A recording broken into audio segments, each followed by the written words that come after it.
your money. Personal finance workshop on mutual funds on December 7th and 8th. Register now.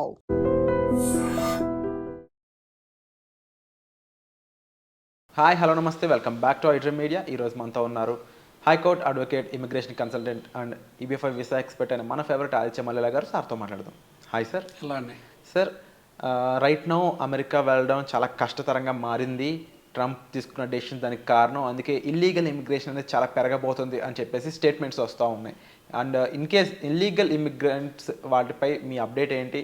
వాళ్ళ వెళ్ళే తీసుకున్న డెసిషన్పై దాన్ని మీరు ఏ విధంగా ఇది కరెక్ట్ కాదు, దానికి ఏం సజెషన్స్ ఇస్తారు మీరు?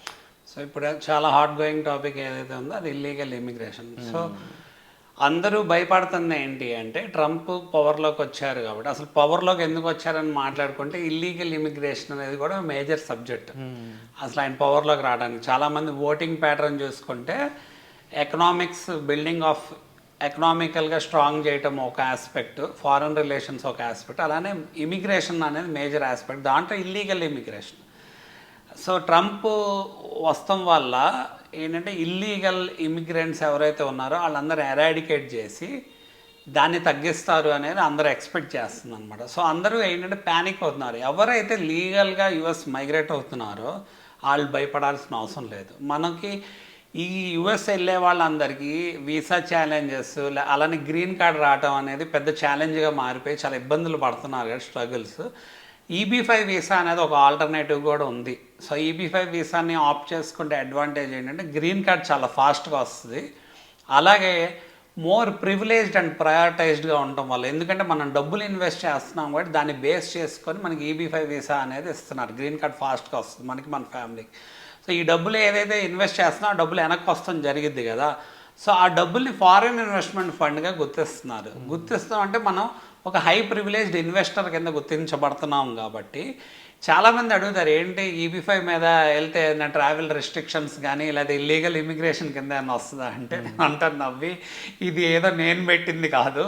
సో అక్కడ యుఎస్ ఫెడరల్ గవర్నమెంట్ పెట్టింది. సో ఏంటంటే మనం ఇన్వెస్ట్ చేసే మనీ కూడా ఫెడరల్ గవర్నమెంట్ ఆథరైజ్ చేసిన ప్రాజెక్ట్స్లోకి వెళ్తాయి.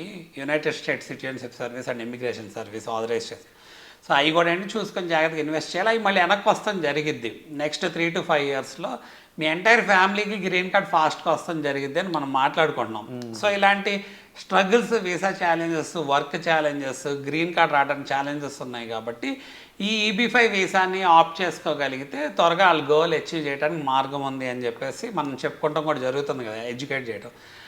అయితే ఇప్పుడు చూసుకుంటే ఎవరైతే లీగల్గా వెళ్తున్నారో లీగల్గా వెళ్ళే వాళ్ళకి ఏం ప్రాబ్లమ్స్ ఉండవు. సో లీగల్ అనగానే వ్యాలిడ్ వీసా స్టేటస్ మీద వెళ్ళే వాళ్ళకి. సో మనం వ్యాలిడ్ వీసా స్టేటస్ అనగానే చాలా ఆస్పెక్ట్స్ మాట్లాడుకోవాలి.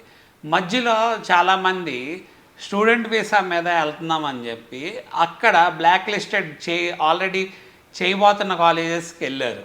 అంటే ఏంటంటే ఏదో ఒక కాలేజ్లో వెళ్తే చాలు అన్న ఉద్దేశంతో వెళ్ళారు. వెళ్ళాక ఏమైంది, కాలేజెస్ని బ్లాక్ లిస్ట్ చేశారు. దానివల్ల వాళ్ళు అక్కడ ఇబ్బంది పడ్డారు. అప్పుడు వాళ్ళు ఏంటి ఇల్లీగల్ ఇమిగ్రెంట్స్ కింద అయిపోయే సిచ్యువేషన్ ఉండొచ్చు. లేకపోతే కాలేజ్ బ్యాన్ అయింది అనుకోండి, వాళ్ళకి ఏంటంటే అసైలం కింద అలా ఏమన్నా కన్వర్ట్ అయ్యే అవకాశం అయినా ఉండొచ్చు.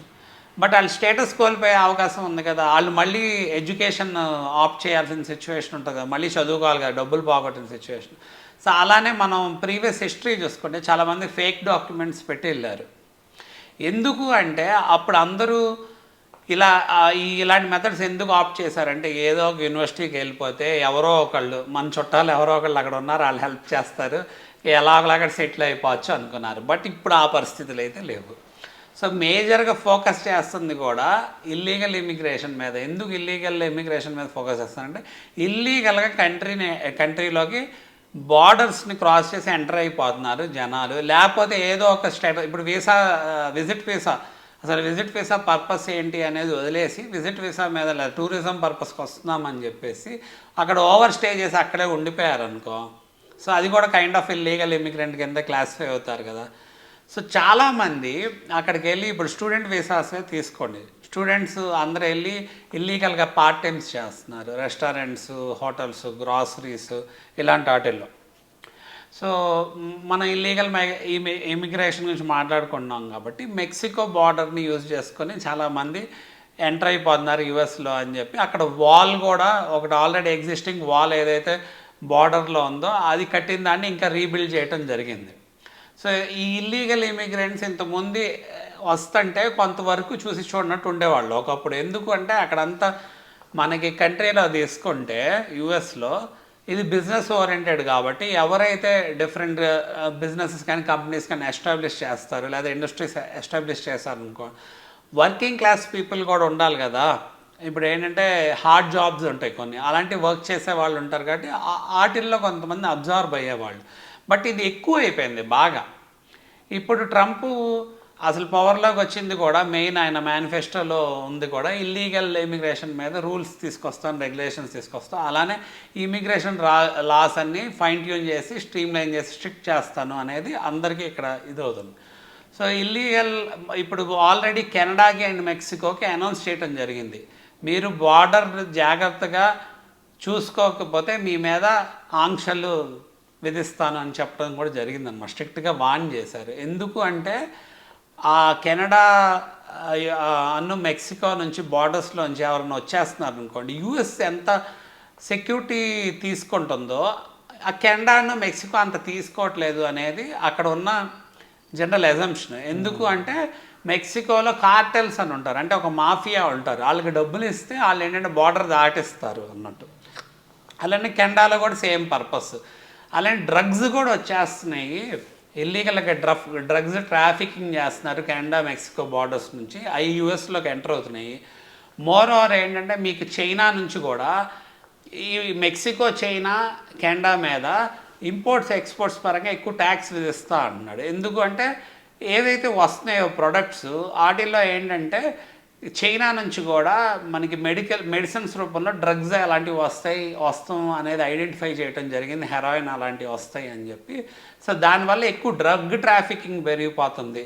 అలానే ఇల్లీగల్ ఇమిగ్రెంట్స్ వల్ల వెపన్స్, ఆర్మ్స్, లేకపోతే ఏంటంటే హ్యూమన్ ట్రాఫికింగ్ లేదా సెక్షువల్ అబ్యూస్, ప్రాస్టిట్యూషన్కి వాడుకుంటాం, చైల్డ్ ట్రాఫికింగ్ జరుగుతుంది. ఎందుకంటే చిల్డ్రన్ తీసుకెళ్ళిపోయి అడాప్షన్ చేయడం, లేకపోతే వాళ్ళు మళ్ళీ ఆ ఇల్లీగల్ ఇమిగ్రెంట్స్గా ఉండి థ్రెట్గా మారే సిచ్యువేషన్ ఉంది కదా. సో కంట్రీ యొక్క ఇంటర్నల్ సెక్యూరిటీ అనేది చాలా ఇంపార్టెంట్ ఆస్పెక్ట్. ఎందుకంటే వీళ్ళు బార్డర్ ప్రొటెక్షన్ ఫోర్స్కి చాలా డబ్బులు ఖర్చు పెడుతున్నారు.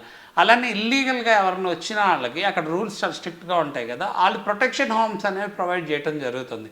సో ఈ డబ్బులన్నీ ఏంటంటే ఎవరైతే యుఎస్లో ఉన్నారో వాళ్ళు ఒక ట్యాక్సెస్ నుంచి డిడక్ట్ అవుతున్నాయి కదా.